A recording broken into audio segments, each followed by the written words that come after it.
지난주 출생정책에 이어서 이번 주는 국방정책 알아보는 시간입니다. 총선 민생검증반 시간에 안진걸 민생경제연구소장과 오늘은 사성장군 출신이죠. 더불어민주당 소속의 주블리 김병주 의원과 함께합니다. 주블리 TV 김병주 의원이 하는 TV인데요. 지금 얘기 들어보니까 거의 20만 구독자를 지금 모시고 제일 잘 되는 TV라고 하는데요. 부럽습니다.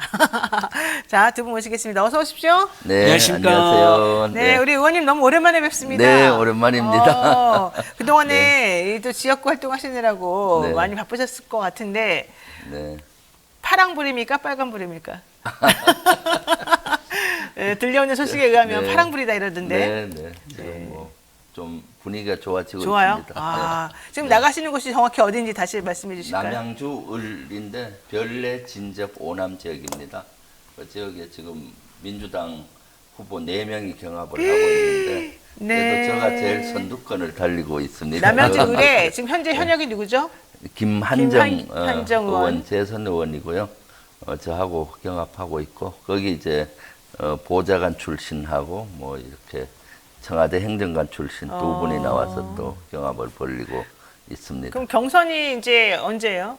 글쎄요, 이번 주에 아마 그 컷오프 발표되면서 몇 명이 경선할지 발표될 걸로 예상이 그러니까 되고 단수 공천은 아니고 의원님은 지금 경선하기로는 된 겁니까? 아직 정해지지 않았 아직 안 정해졌습니다. 아직 안 정해졌다. 단수 공천도 가능할 수도 있고 아니면 그 2명이 수도 경선하든가 있고. 3명이 할 수도 있고 네. 이번 주 결정이 되지 않을까 생각이 드는데 보니까 민키님, 김 의원님은 파랑입니다. 유한정님 우리 팀입니다. 걱정하지 마시고 그리고 갤럭시님이 의원님은 파란색 정당에 파란불이 돌아 계시죠. 그런가 봐요. 갤럭시님이 정권 바뀌시면 국방부 장관 찜입니다.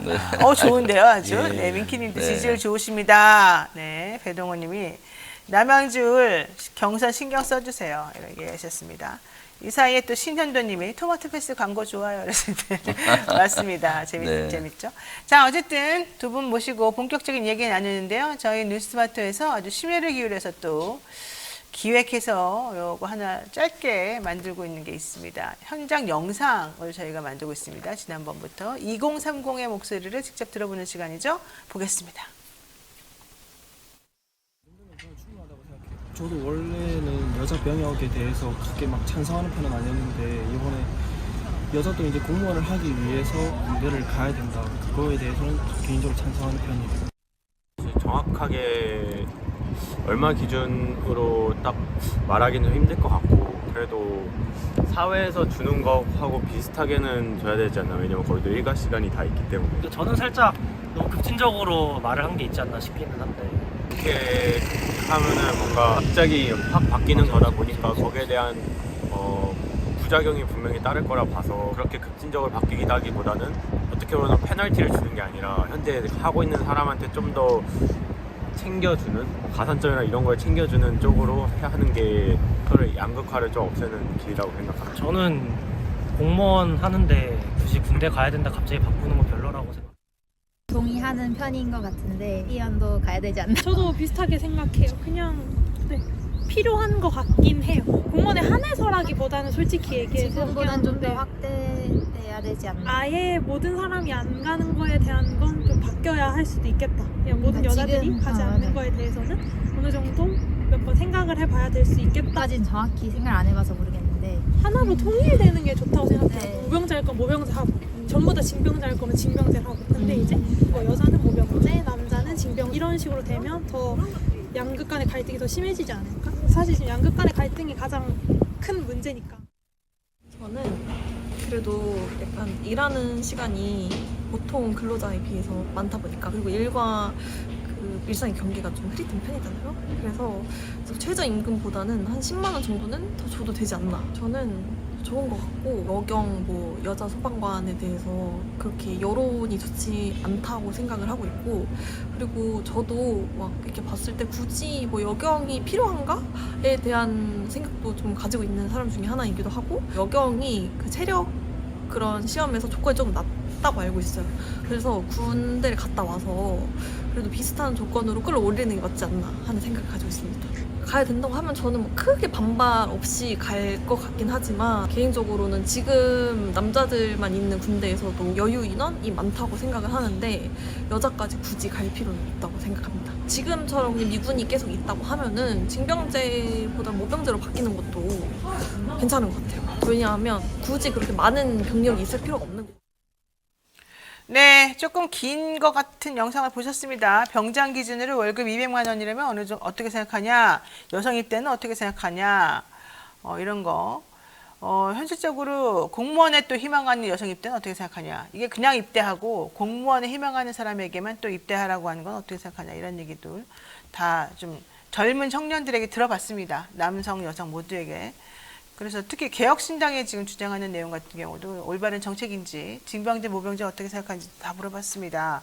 어떻게 보셨습니까? 우리 전문가로서. 네, 이 공약은 사실 실현 가능성이 좀 아주 낮고, 총선을 위해서 이제 2030이나 남성의 표를 얻기 위한 어떤 갈라치기 전략의 공약이 아닌가 생각이 듭니다. 네. 조금 뭐 긍정적인 것은 인구 절감 현상이 지금 일어나고 있는데 사회 전반적으로도 도전을 받지만 군도 도전을 받는데 이러한 것들을 어떻게 해결할 것인가 이슈화시킨 정도로는 의미를 부여할 수가 있죠. 사실은. 이슈화의 의미가 있다. 네, 그래서 KBS에서도 사실은 이런 바로 여론조사를 보니까 하는 것 같았고 여성군 참여를 찬성률이 좀 높더라고요. 그리고 네. 세계적으로도 이런 문제를 많이 봉착하고 있어서 스웨덴이나 네덜란드도 2016년도부터는 여성을 징병의 대상에 포함하고 이런 추세에 있긴 합니다. 그래서 우리 군도 이런 것들을 절감하고 오래전부터 어떻게 해결을 해야 되느냐 지금 연구하고 있고요. 네. 그래서 현재는 50만까지 유지를 하는 걸로 가는데 앞으로 얼마 적정 군을 유지해야 되느냐 이런 연구가 시작이 되고 있습니다. 특히 우리 민주당에서는 이 문제는 아주 심각하게 보고 있어서 네. 몇 년 전부터 아주 그 연구를 많이 했습니다. 네. 그래서 지난 대선 때 이재명 대표께서도 연구를 해서 공약을 발표했던 것이 선택적 모병제입니다. 그러니까 부사관과 군무원은 대폭 늘려서 모병으로 가고 네. 나머지 징병은 최소로 한다. 이런 모병 선택적 모병제를 제시한 것도 있죠. 제가 봤을 때 이 징병과 모병 또는 군을 얼마나 유지하고 하느냐의 문제는 네. 먼저 인구 절감이 미래에 어떻게 진행이 되고 우리가 안보를 유지하려면 적정 군을 얼마만큼 유지해야 되냐가 먼저 돼야 되고 아직 그것이 정해지지 않았습니다. 그리고 나서 그걸 메꾸기 위해서는 뭐 요새는 무인화하는 전력들이 많습니다. 네. 예를 들어서 로봇이 대행할 수가 있고 드론이 할 수 있고 무인 전차, 무인 장갑차가 할 수 있잖아요. 그런 그 공백을 줄일 수가 있고 그다음 부사관과 군무원을 늘려서 한다든가 이런 것들이 이루어져야 되기 때문에 국민적 공감대를 형성하고 가야 되는데 지금 이준석 대표 같은 경우는 마치 이걸 적극적으로 관심을 끌기 위한 공약, 또 갈라치기 공약 이런 거는 적절하지 않다고 저는 보여집니다. 맞습니다. 개혁신당인데 제가 보기에는 개혁보다는 상당한 분열신당, 네. 논란신당입니다. 분열신당. 어르신들 무임승차도 저희는 네. 그 서울 지하철 적자를 왜 모르겠습니까? 하지만 네. 중앙정부 하나도 지원하지 않는 문제는 지적도 안 하면서 마치 어르신들이 많이 다니까 문제인데 어르신들이 그래 다녀서 건강하고 가정이 화목한 그 사회적 효과는 무시하고 있고요. 맞아요. 그리고 무임승차란 말도 네. 평생 국가와 사회를 위해서 세금 내고 정말 가족을 위해서 네. 봉사했고 세계 최장 시간 노동하시는 우리 어르신들한테 굉장히 모욕적인 말입니다. 그래서 그렇습니다. 그 말도 저는 우리 민주당에도 제안드리는데 빨리 복지승차나 경로승차 그렇지. 이렇게 그렇죠. 바꿨으면 좋겠어요. 네, 또는 네. 존경승차로. 그렇죠. 그리고 만약에 정말 적자가 너무 심하다면 국민연금도 60세에서 65세로 단계적으로 이렇게 지급 연령을 늦췄죠. 우리가 늦췄자는 것처럼 요즘은 65세여도 난 너무 젊다 하시는 분이 많기 때문에 예를 들면 사진합의를 70세 거쳐서 정도가. 66세, 67세로 조금씩 늦추는 거 적용 계획 이런 건 건강한 논의잖아요. 그렇죠. 근데 다짜고짜 갑자기 야 어르신들이 막 다녀서 문제다. 뭐 경마장이 네. 많이 간다. 에이. 이건 정말 모욕적인 방식이고요. 이 방식도 마찬가지입니다. 여성분들이 경찰, 소방, 교정은요 사실 위험한 곳이고 계속 우리 소방관들 많이 숨지기도 하고 교정도 얼마나 험한 일입니까? 네. 오히려 그런 데 일한다면 환영할 만한 일인 겁니다. 맞습니다. 경찰, 소방, 교정에서 여성들이 꼭 필요한 직무도 있는 것이고 만약에 여성분들이 직무 능력이 부족하다는 지적이 있다면 그것은 어떤 체력 기준이라든지 훈련 기간을 좀 더 보완해서 네. 할 수 있는 건데 거기 하려면 군대 갔다 하라. 그러면 군대를 여러 가지 이유로 정당한 이유로 못 간 어떤 여성들이나 다른 비군대 남성들 같은 경우는 완전히 차별받게 되는 거거든요. 그래서 이거 역시 또 갈라치기 하는 겁니다. 네. 오히려 저는 이제 김병준님 말씀 잘하셨는데 징병제에다가 네. 모병제로 확대하고 또 결국은 이게 저출생 문제 때문에 생긴 문제인 저출생을 어떻게 극복할 것이냐는 논의는 같이 가는 건설적인 제안하는 게 맞다 이렇게 네. 보고 있습니다. 맞습니다. 저도 참 그 부분에서 많은 의견 동감하는데요. 어르신들이 70세 이상 분들 특히 할 일이 없어가지고 또 본인이 존재의 의의에 대해서 매우 무력감을 느끼기 때문에 사실은 할 것도 없고 갈 데도 없고 혼자 미치겠다 이러면서 우울감에 빠져서 사는 분들이 되게 많아요. 그런 분들에게 그나마 희망을 주는 게 이 전철 탈 수 있는 패스 이겁니다.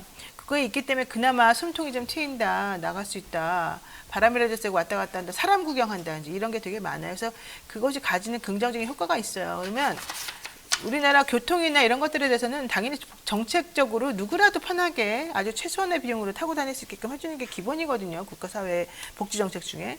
그거를 할 생각을 안 하고 그걸 지원을 안 하고 야 돈이 모자라니까 너는 다니면 안 돼. 집에만 처박혀 있어. 이거는 말이 안 된다는 거죠. 그래서 정말 그렇게 하고 싶으면 긍정적인 효과와 부정적인 효과를 명확하게 구분해서 정말 공청회를 해가지고 뭔가 문제가 있는지 어떤 점에 고쳐야 되는지 이런 걸 확인한 다음에 얘기를 해야지 마치 그렇게 다니는 분들이 무슨 뭐 거지야 남한테 얻어가지고 그런 거나 다닌 사람인 것처럼 막 얘기를 하고 매우 모욕하고 이거 정말 옳지 않습니다. 자 어쨌든 그런 상황에서 개혁신당이 지금 제안하고 현재 빅텐트에서 조율 중이라고 하는 여성 신규 공무원 병역 의무화 이 부분에 대해서도 사실 좀 하고 싶은 말이 되게 많단 말이에요. 물론 병역을 수행하기 어려운 일부의 경우는 예외를 두겠다라고 이제 얘기를 합니다만 김병주 의원님께서 보시기에 어때요? 이 말이 맞는 말입니까?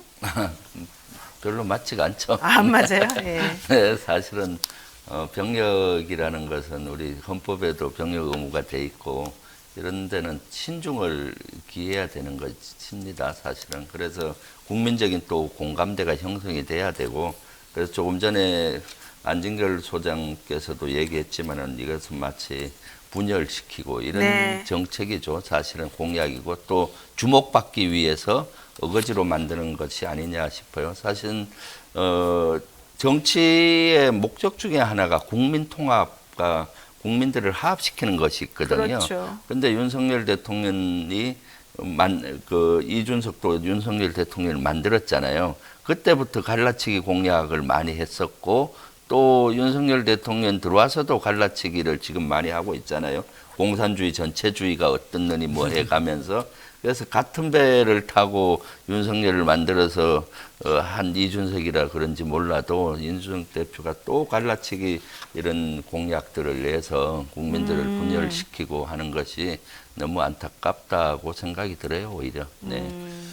그러니까 뭐 여성 징병제에 대해서는 뭐 논의할 수 있습니다. 네. 사실 우리 사회에서 징병제냐 모병제냐도 굉장히 그렇죠. 오래된 논란인데 예전에 제가 기억나는 게 진보 진영이나 평화운동 단체에서는 처음에는 모병제를 찬성했어요. 근데 이것도 굉장히 복잡해진 게 미국 모병제를 보니까 가난한 집안의 그렇죠. 네. 청년들만 주로 모병을 하는 거예요. 맞아요. 그래서 펜타곤이나 백악관의 부자나 재벌들이 전쟁을 결정하고 주로 전장에 나가서는 가난한 청년들이 죽는 거예요. 그래서 미국 내에서도 야 모병제가 맞냐. 차라리 징병절해서 네. 전쟁에 대해서 모든 집권 세력이 신중하게 자기 자식들도 있으니까. 네. 그러면서 요즘에는 모병제에 반대하는 목소리도 꽤 많아요.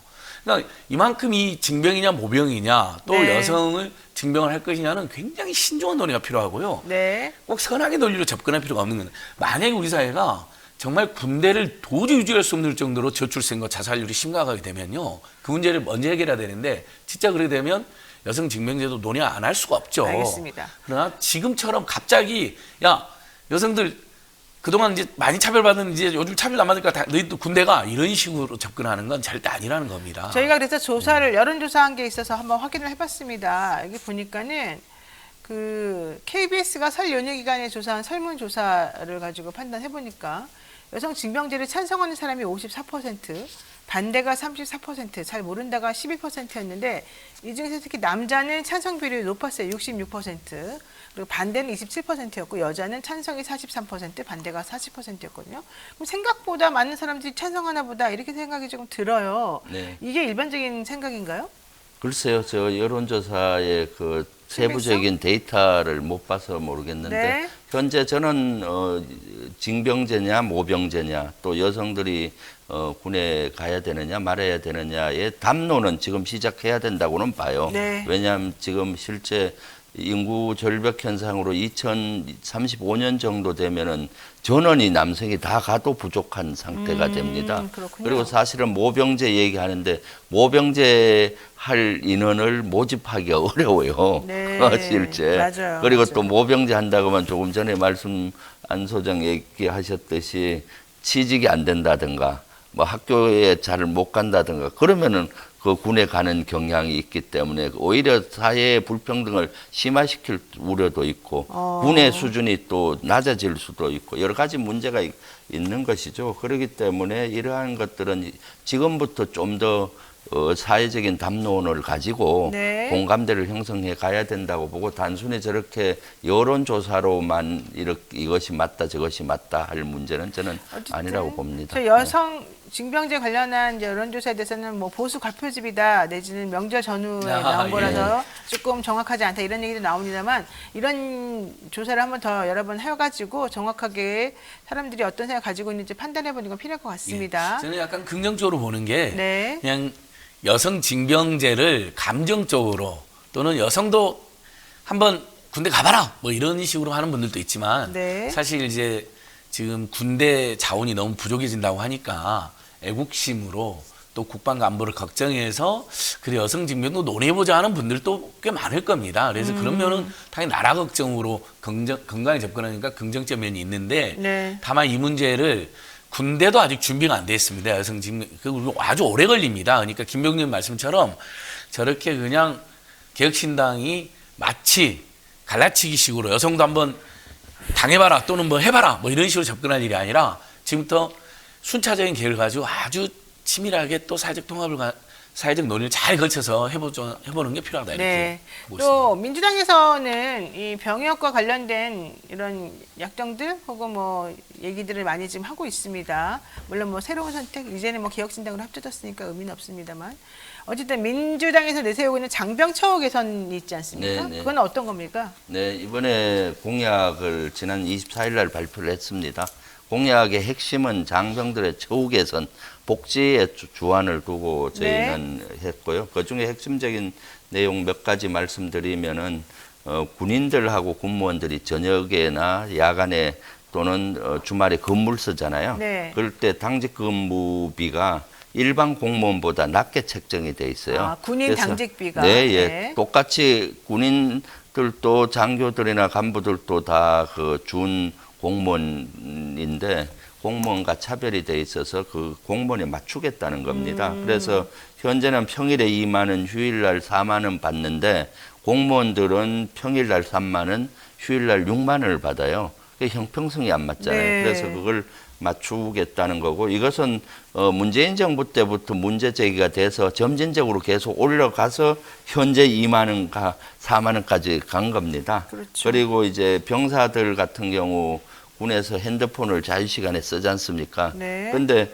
24시간 쓰는 것도 아니고 한 2-3시간 쓰는데 실제 휴대전화 요금이 되게 비싸게 나오는 거잖아요. 네. 그래서 지금 군에서도 20% 감면을 해주고 있는데 네. 할인 혜택을 앞으로 50%까지 해주겠다라는 것이 공약 중에 하나고요. 네. 그리고 장병들이 군에서 좀 더 인생에 도움이 되게 하기 위해서 그 군의 학점제를 좀 인정을 해주고 군생활 하면서 교육을 받을 수 있게 또 군 복무하면서 경험을 하지 않습니까? 분대장 하게 되면 리더십을 배울 수 있고 이런 것들을 학점으로 인정해 주는 것을 확대하겠다. 이런 등등의 여러 가지 실질적으로 장병들의 삶의 향상 네. 또 처우 개선에 관련된 것들을 했죠. 네. 지금 밀리패스 바우처라는 것도 있지 않습니까? 이게 그 검진비도 뭐 지원해준다. 네. 뭐 소극 건부는 영해 거주가 가능한 데로 가면서 개인 주거 선택권을 좀 네. 보장할 수 있는 방식으로 하겠다. 휴대전화와 요금 할인 같은 것도 조금 통신사랑 연계해가지고 좀 네. 해주겠다. 이런 얘기인 것 같아요. 제가 그 통신비 전문가이기 때문에 아주 이건 반갑 너무 잘한 겁니다. 네. 그 군인권센터 김영남 사무국장 우리 군인권센터가 아주 요즘에 맹활약하잖아요. 네. 군인권을 많이 개선시켰는데 이분이 쓴 글에도 나오던데 뭐 지금 예를 들면 우리 사병들 급여가 60만 원, 80만 원, 100만 원, 뭐 올해는 좀 더 올랐는데 네. 거기서 5, 6만 원, 6, 7만 원 통신요금 나오면 10%가 날아가는 거 아닙니까? 네, 그럼요. 사실 제대 후도 준비도 해야 되는데 그래서 저는 이렇게 생각합니다.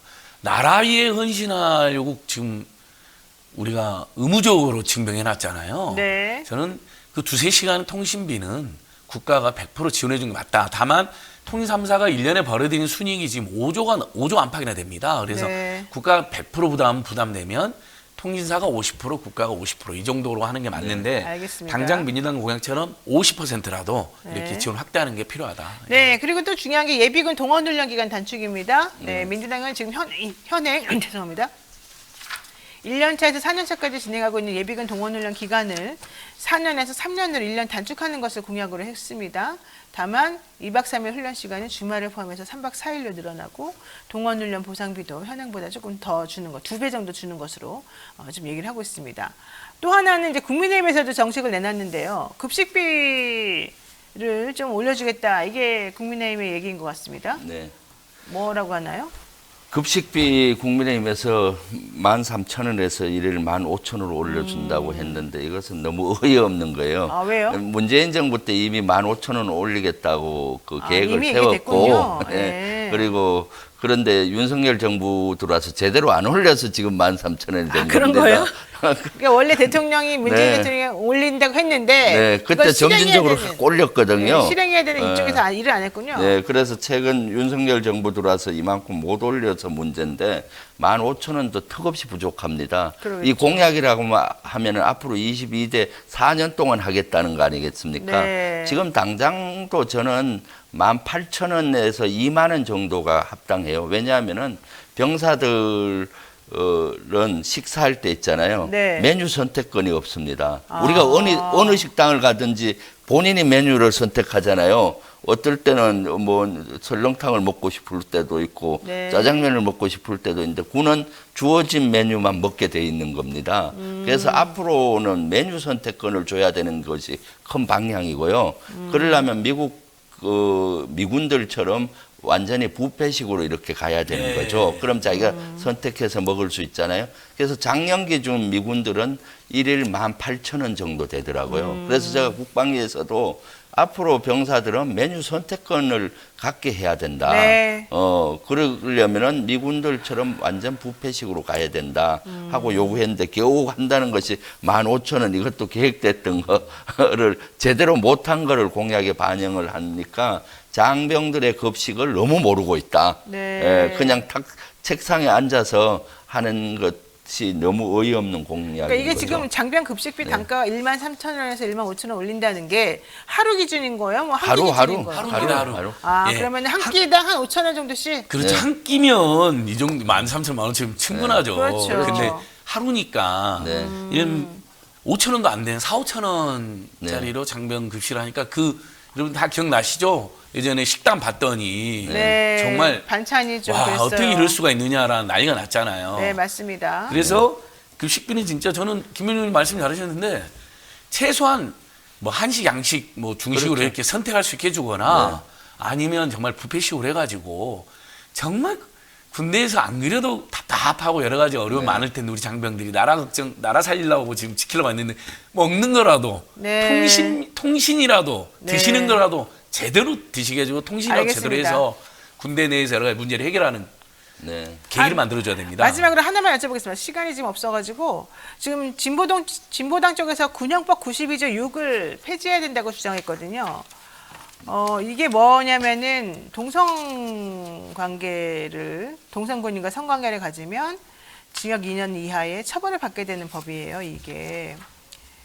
이게 문재인 정부에서 미완된 군사법원 개혁 문제에 대한 논의 이거하고 연결해가지고 두 개가 지금 다 논의가 안 되고 있다 이제 이런 주장인 건데요. 일단 이 군대에서 동성군인과 성관계 가졌을 때 처벌하는 거. 요즘 네. 이제 동성관계도 사실 다 인정을 받고 있는 게 세계적인 추세인데 이거는 어떻게 보세요? 이것은 아주 조심스러운 접근이 필요합니다. 사실 조심스러운 네, 접근이. 이것은 현재 우리 당에서는 반대입니다. 사실은. 아, 반대입니까? 네, 왜냐하면은 네.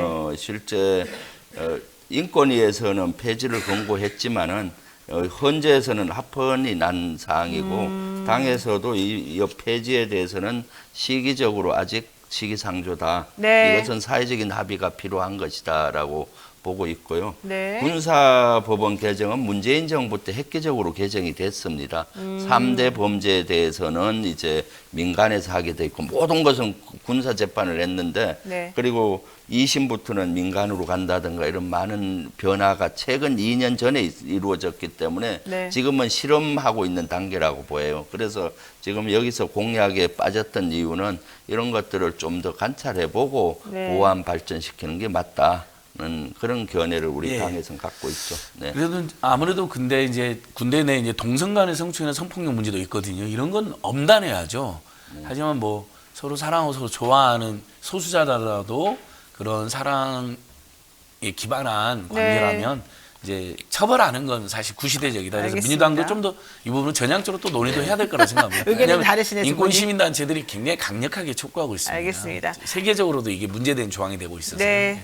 자, 이제 마지막으로 인사 다 드릴 상황인데 김병재 의원께만 특별히 간단하게 지금 그 남양주 을에서 30.6%로 김병재 후보가 현역인 김한정 후보보다 오차 범위 안에서 앞서가고 있는 걸로 지금 얘기가 됐답니다. 네. 그 여론조사 해보니까 이 총선 전까지 임하는 각오 이런 여론조사 결과 어떻게 네. 소구를 한번 해보시죠. 네, 지금 사실 지난 2번에 걸쳐서 연거푸 제가 많이 앞서긴 했습니다. 한 5에서 10% 정도 그러셨구나. 앞서고 있어서 좀 저는 맑음으로 여론조사 전문가들은 평가하고 김한정 의원을 흐림으로 평가하는 경향이 있긴 합니다만은 사실 선거는 끝나봐야 끝나는 겁니다. 그래서 저는 겸손하게 지금 밑바닥부터 주민들 만나고 또 열심히 발로 뛰고 이렇게 선거하고 있습니다. 이번 선거는 무엇보다도 윤석열 정부의 폭정과 폭주에 맞설 사람을 뽑는 거라고 봅니다. 누구 그동안 윤석열 정부와 잘 싸워오고 앞으로 네. 잘 싸울 것이냐, 이재명 대표를 누가 잘 지키고 잘 앞으로 지킬 것이냐, 그리고 지역 통합을 누가 잘 이룰 것이냐라는 선거로 보기 때문에 그 적임자는 저라고 보고 열심히 주민들과 접촉하면서 그런 걸 알리고 또 주민의 목소리를 듣고 이런 노력하고 있습니다. 알겠습니다. 지금까지 안진걸 소장 그리고 김병재 의원과 함께 이야기 나눴습니다. 고맙습니다. 네, 감사합니다. 감사합니다.